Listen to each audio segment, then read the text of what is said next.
दोस्तों, पूरे संसार में सबसे ज्यादा मूल्यवान वस्तु 9 निधियां हैं, जिन्हें पा लेने के बाद किसी भी प्रकार की संपत्ति या कीमती वस्तु की जरूरत नहीं होती।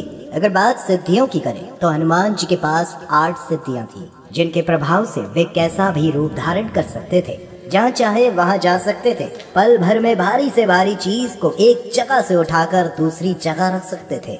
इससे जुड़ी हनुमान चालीसा की ये एक चौपाई तो आप सबने सुनी होगी। अष्ट सिद्धि नव निधि के दाता, असवर दीन जान की माता, जिसका मतलब है कि हनुमान जी की भक्ति से व्यक्ति के जीवन में 8 प्रकार की सिद्धियां और 9 प्रकार की निधियां आ जाती हैं। हनुमान चालीसा के अलावा मार्कंडेय पुराण और ब्रह्म वैवर्त पुराण में भी अष्ट सिद्धियों का उल्लेख किया गया है, जिसमें सबसे पहली सिद्धि के बल पर हनुमान जी कभी भी सबसे सूक्ष्म रूप धारण कर सकते थे। इस सिद्धि का उपयोग उन्होंने तब किया था जब वो समुद्र पार करके लंका पहुँचे और माता सीता से मिले। वहीं दूसरी सिद्धि के बल पर हनुमान ने कई बार विशाल रूप धारण किया। दरअसल जब हनुमान जी लंका जा रहे थे तब एक भयंकर राक्षसी ने उनका रास्ता रोका। उस दौरान उसे पराजित करने के लिए बजरंग बली ने खुद को 100 योजन बड़ा कर लिया था। फिर तीसरी सिद्धि की मदद से वो अपना भार किसी विशाल पर्वत की तरह कर लेते थे। इसका उपयोग उन्होंने महाभारत काल में भीम के घमंड को समाप्त करने के लिए किया था। वहीं चौथी सिद्धि की वजह से हनुमान जी अपना भार बिल्कुल हल्का करके कहीं भी आ जा सकते थे। उसके बाद 5वीं सिद्धि की सहायता से वे किसी भी वस्तु को तुरंत प्राप्त कर लेते थे। कहा जाता है कि इस सिद्धि की सहायता से उन्होंने माता सीता की खोज करते समय कई पशु पक्षियों से बात भी की थी और अंत में माता सीता को खोज लिया था।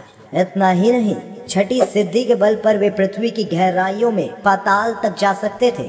साथ ही जब तक चाहे तब तक पानी में जीवित रह सकते थे। वही 7वीं सिद्धि की वजह से ही उन्हें दैवीय शक्तियाँ प्राप्त हुई थी, जिसके कारण वे युद्ध में घायल हुए सैनिकों को पल भर में ठीक कर देते थे। अंतिम और 8वीं सिद्धि की वजह से ही हनुमान जी अपने मन को वश में रखते हुए किसी से भी जीत जाया करते थे। तो अब हम आपको बताते हैं बजरंग बली के 9 सिद्धियों के बारे में, जो हर मनुष्य के जीवन में कार्य करती है। पहला, पद्म निधि। जिस मनुष्य में पद्म निधि लक्षण होते हैं वह सात्विक होता है। साथ ही वह सोने चांदी को इकट्ठा करके उन्हें गरीबों में बांट देता है। दूसरा है महापद्म निधि। इस लक्षण से भरा व्यक्ति अपने धन संपत्ति का दान ब्राह्मणों व धार्मिक कार्य करने वाले महापुरुषों को करता है। तीसरा है नील निधि। इस निधि से संपन्न मनुष्य सदा अच्छे गुणों से सुशोभित होता है। उसकी संपत्ति 3 पीढ़ी तक चलती रहती है। चौथा है मुकुंद निधि। ऐसे लक्षणों वाले व्यक्ति रजोगुण संपन्न होते हैं और वो हमेशा राजा की तरह रहने की कोशिश करते हैं। 5वां, नंद निधि। नंद निधि से युक्त व्यक्ति रजोगुण और तमोगुण दोनों से ही संपन्न होता है और यही व्यक्ति अपने कुल का मुखिया होता है। 6ठा है मकर निधि। इस निधि से युक्त व्यक्ति तरह तरह के अस्त्रों को जमा करने वाला होता है। वहीं कश्यप निधि से युक्त व्यक्ति सिर्फ तमोगुण वाला होता है। वो अपनी सारी संपत्ति को सिर्फ खुद पर ही उड़ाता है। 8वां है शंख निधि। बताया जाता है कि यह निधि सिर्फ एक पीढ़ी के लिए होती है। इससे जुड़ा व्यक्ति सिर्फ खुद की चिंता करता है। वो कमाता तो बहुत है, लेकिन फिर भी उसका परिवार गरीबी में जीता है। 9वां और अंतिम है खर्व निधि। खर्व निधि से युक्त व्यक्ति के स्वभाव में इन सभी 8 निधियों के मिश्रित फल नजर आते हैं। तो इस प्रकार हनुमान जी अष्ट सिद्धियों और 9 निधियों के देवता माने जाते हैं।